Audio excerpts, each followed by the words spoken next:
Sa paghintol namin, pumunta sina Fuyumi at Staz para tingnan ang sinabi ni Fuyumi na dinaanan niya, ang Black Curtain. Kahit na nabigla si Staz dito, mabilis siyang nagpasya na sasama siya kay Fuyumi sa human world. Matapos dumaan sa kurtina, dinala sila sa silid ni Fuyumi sa mundo ng tao.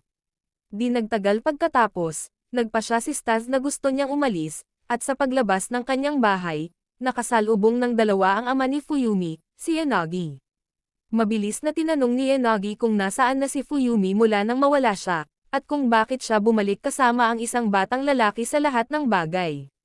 Upang maiwasan ang karagdagang pagkalito, ini-spray ni Staz si Yanagi ng kanyang laway, na kung saan ay may kanyang vampiric magic sa loob. Sa paggawa nito, nagagawa niyang kontrolin ang tao nang hindi talaga siya kinakagat.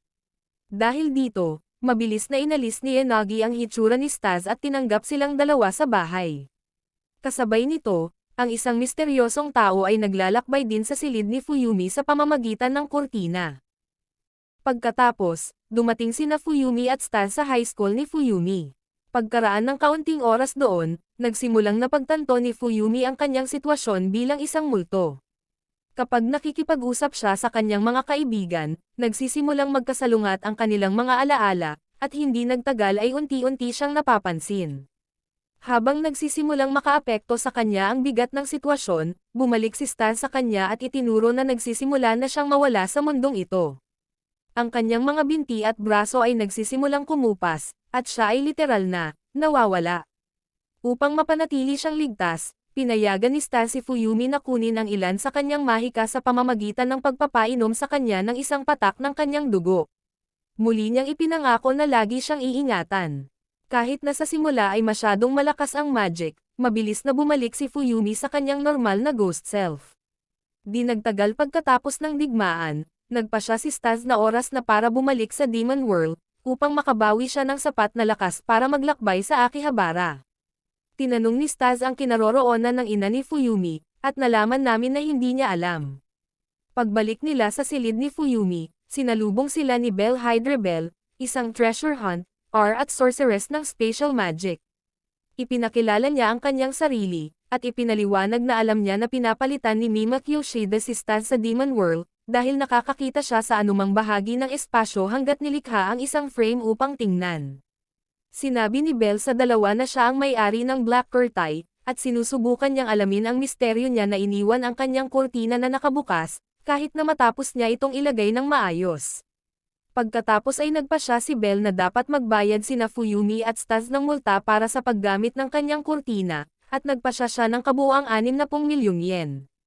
Gayunpaman, halatang katawa-tawa ang iniisip ng dalawa, kaya mabilis silang pinarusahan ni Belle ngunit dinala si Staz sa isang random na kalye sa mundo ng tao, habang si Belle ay nakabitin kay Fuyumi, at nagbabanta na kidnapin siya kung hindi kukunin ni Staz ang isang tiyak na item para sa kanya.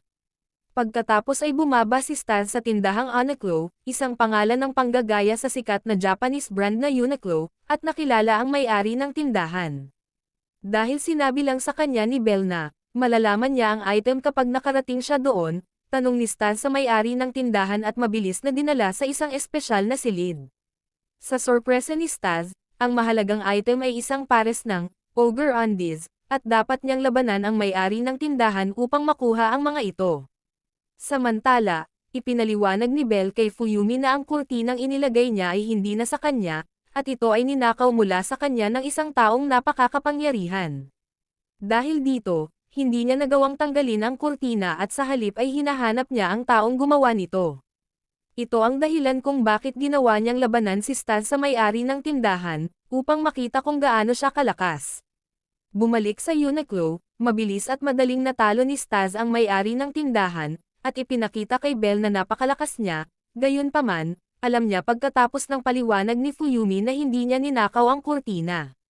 Gayunpaman, alam niya ang isang bagay na maaaring makatulong kay Fuyumi na muling mabuhay.